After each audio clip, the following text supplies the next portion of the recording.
Hello and welcome to episode 88 of the HamCorp training manual. In this episode, we build and fly the Tier 5 rocket. After that, we refactor hog production yet again, making use of mega oil crackers. We also set up an extreme industrial greenhouse with Swede to meet our increased oxygen demand, and we start to plan out a mega factory for the future. Now that we have the Tier 4 rocket, we have unlocked Venus, Mercury, and Io. I'm going to make a trip to each of these just to finish off these quests. Venus doesn't really have anything special for me, though maybe the iridium and naquata veins are kind of nice. It's not new, but nice, I guess. Mercury is kind of the same. It also has a naquata vein and an iridium vein, but it also has small deep iron ore. This would have been a big deal for me, but I can just summon these with meteors. Finally, on Io, there's infused gold ore. This is new. Well, I could get it if I use sanitizing soap in a meteor ritual, but you don't get that much. But Io has infused gold veins, as well as mithril veins. Both of those are completely new to me. And on top of that, the Tier 5 rocket schematic is also in Io. So let's go to Mercury, Venus, and then Io. Here we are on Mercury. And I think I'm just going to run around and manually get some crushed deep iron ore to finish this quest. Actually, I'm just going to do a meteor ritual and get my deep iron like that for the sake of the quest, but I have discovered an evolved blaze. So I'm going to grab this guy at some point. I'm going to come back here with a soul vial because the blaze that I have right now in my extreme entity crusher is just a normal blaze. So it uses a lot more power because they always spawn infernal. So it would be nice to grab one of these guys. Anyway, onward to Venus. My render distance is really low here. I think the shaders are kind of hiding the fog effect, but I think it's supposed to be really foggy here, which makes sense because it's Venus. Here on Venus, there's some naquata, titanium, and quantium ores. I don't think I'm going to go around looking for them. I'll just do another meteor ritual for the sake of the quest. So yeah, we're done here. I don't know why I came here if I was just going to do that, but whatever. And finally, it's time to go to Io, where we will also do the dungeon.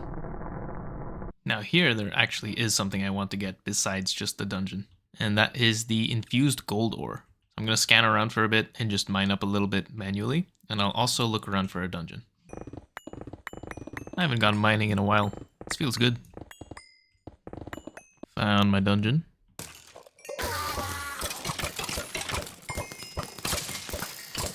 And here's the boss. Oh my god. Not really challenging, just chaotic. Alright, all done.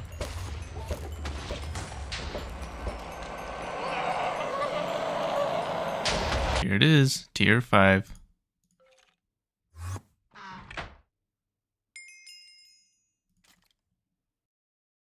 Just quickly processing my infused gold ore. For the Venus and Mercury quests, I'll just get them when I get them, I guess. But you saw me go there, so it counts. Oh, wait. To actually unlock the Tier 5 heavy duty plates quest, I need to do the Venus trip quest. Why? Alright, fine. I just need to get my hands on some quantium, titanium, and naquata before it gets processed. Now I can make Tier 5 heavy duty plates. They are not particularly difficult. It's just Tier 4 plates, compressed quantium plates, and europium bolts. Nothing insurmountable. And then there are some new parts. To make the Tier 5 rocket, there are a few new rocket parts. There's the heavy duty nose cone. Just needs a heavy nose cone and Tier 5 plates and some tungsten steel. The heavy duty rocket fins, Tier 3. This needs Tier 5 plates, Tier 4 plates, and some compressed alloy SDHC 120, which I've made before. Tier 2 boosters, which need Tier 1 boosters, lead-ox plates, heavy-duty plates. Tier 5 rocket control computer, which needs LUV components and a Tier 2 computer case. And the large fuel canisters, which are just the dual ice plates and dual quantium plates. And the old medium fuel canisters. And then there's the heavy-duty rocket engine, Tier 3. This uses those parts, so also not too bad. So it's a bunch of new parts, but they're not particularly difficult to make. And then Tier 5 rocket.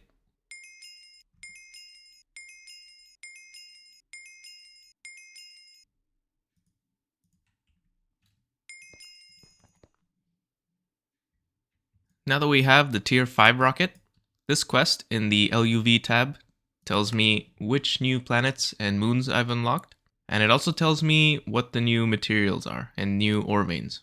I guess would be deep iron ore, but I can get that from meteors. Osmium is quite nice, shadow iron, but everything else is kind of easy to get. There's also neutronium from small ores on Enceladus, and also on Oberon and Titan. But Enceladus I need to go to get mysterious crystal dust. So let's do that, and actually the dungeon for the tier 6 schematic is also there. So while I'm there, I may as well get the schematic. I don't think I'm gonna do the tier 6 rocket this episode, but I might do it pretty soon. I don't know. We'll see. Depends on what the plates need and if I really need to do this at the moment. We'll see. So my goal for Enceladus is to get some neutronium, the schematic, and also mysterious crystal. So I think these contain the mysterious crystal dust. Here's a few crystals. I don't know how many I need. Probably quite a bit. So I'm just going to collect as many of these as I can. And I'm also going to look for a dungeon. Okay, so actually getting these unknown crystal shards, or the mysterious crystal dust, I should say, is... I don't know the best way to do this. So there's this one crafting recipe. If I get space flowers, which I don't have, and I don't know how to get them, but it seems like it's IC2 crops maybe. I can also crush these unknown crystal shards, which is not great because they're kind of annoying to get.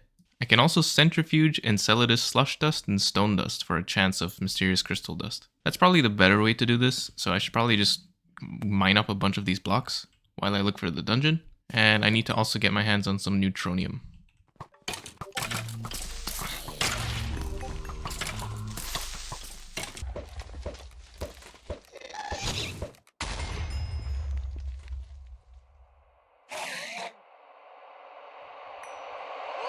Alright, let's get this schematic. Hey. Now I haven't found any neutronium ore, any small neutronium ore, which is kind of annoying. But it's not the end of the world because I can indeed make the tier 6 rocket. And that will give me access to Proteus, and on Proteus there are neutronium veins. So I could just not deal with this whole small ore thing and just keep continuing with rocket progression. Let's head home and I'm going to think about what to do next. Ooh, this quest gave me a ZPM loot bag, which I don't think you can make from lower tier loot bags. So I'm definitely going to enchant this and see what I get. I've also crushed up my mysterious crystal dust. Okay, I've decided I'm going to continue on progression another day.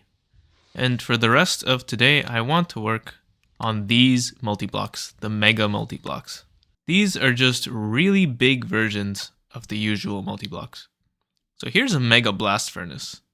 Needs almost 1,000 coils.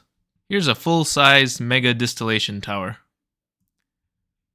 3,500 clean stainless steel machine casings. A mega oil cracker. This is actually not that crazy. And I might make this pretty soon, for reasons I will get into. But there's also the mega vacuum freezer. Big boy. Big boy. And the most reasonably sized of all, the mega chemical reactor. Now the thing with these multi-blocks is they all do 256 parallels, which is pretty good.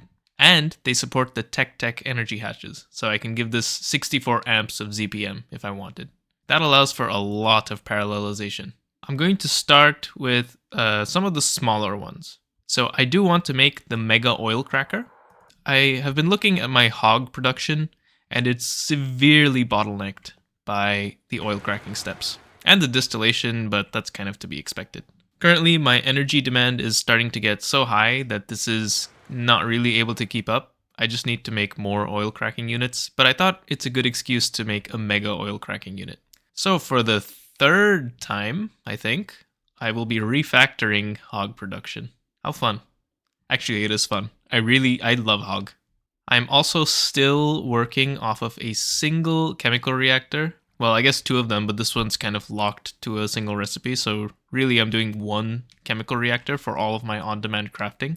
And that's not great. So I want to upgrade this to a mega chemical reactor. This is also nicer because it just has so much more space that like all of these interfaces won't be so cramped the way it is over here. And also I have had quite a few recipe conflicts in this chemical reactor, and I need to find a way to address that as well. Honestly, it might be time to make a pretty large expansion to the mass processing area because this is starting to get full and it's starting to not be fast enough. I need more machines. I need to parallelize some stuff. So it might be time to expand even more. I definitely will need more space for the Mega EBF and the Mega Vacuum Freezer as well. And I want them to be close to the existing blasting halls. I have some planning to do in terms of architecture.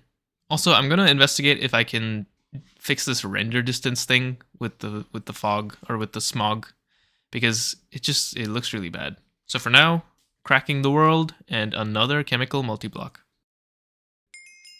Hog has been refactored. It's not that different. It's just the oil crackers are gone. And where are they?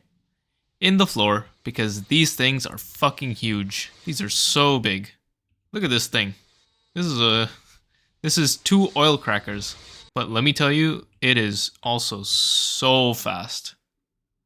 Like, I don't know if you're seeing the numbers here, but 256 parallels is really something else. And I think this looks pretty nice. I tried to fit it on the floor itself, but it was just too bulky. So I set it into the floor, and I think, yeah, I kind of like this. So I should be able to squeeze out a little more power from my hog. I chose my words very carefully there. And now for the Mega LCR. Except I am running out of oxygen. Now that I've rectified my hog bottleneck, all my oxygen is going into nitrous oxide. I need to scale up my oxygen production. And I am now remembering that I mentioned quite a while ago that I was going to use extreme industrial greenhouses.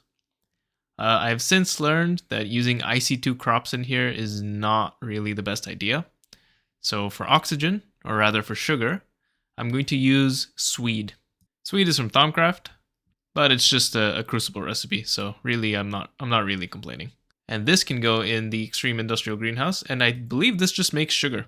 Oh, and sugar cane as well. So that's pretty nice. So I am going to make some Swede and put it into the greenhouse. I don't know if I need to make 1 Swede or multiple Swede, or if I need to supply Swede seeds. I don't know, we'll see. But quick detour to make the extreme industrial greenhouse. I think I'm going to put the greenhouse here. I'm going to replace this blazerite because I don't really need it anymore. Now check this out. This is really fast. So I've hooked everything up. I have a reservoir hatch. This is important. I'm actually not using the input bus here. And actually the seeds go straight into the controller block. And there's kind of 2 pages to this controller. There's the status, which has the maintenance and everything. And there's the inventory. This is where my seeds go. I can put in up to 256 seeds because I'm running this at LUV. The capacity doubles with every tier above EV. You can change the configuration by clicking this button. And I have it set to operating. IC2 disabled because this is not an IC2 crop. And I don't know what humidity mode is, so I just have it disabled. Now, if I run this, 385 sugar per second and another 135 sugar cane per second. That's pretty good. And it does not consume the Swede seeds. So underneath I have this ME chest that I can connect to this ME bus. And in here I'm going to put a 64K storage cell. That should be plenty of space. And I'm going to do your usual storage bus interface shenanigans here. This should hopefully solve oxygen once and for all. You know, at least until the costs get absurd yet again, which I'm sure will happen. Now, back to the mega chemical reactor. Now if only I had a place to put these mega multi-blocks. What's this? A large space that's perfectly sized to house multiple mega multi-blocks?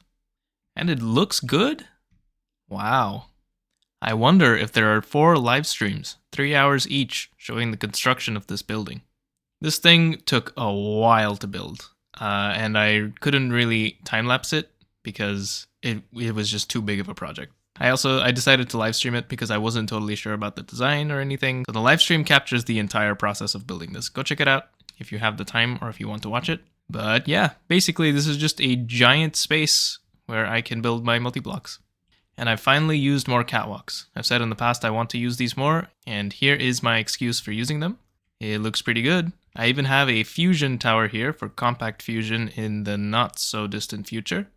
But for now, this is just a hollow shell with nothing inside. And this little shed, as I've been calling it, I don't know what's going to go in there, but it's not that little, so calling it a shed is a bit weird. But compared to the main building, it is pretty small. Placing all of these mega multi-blocks, though, is going to be done in the next episode.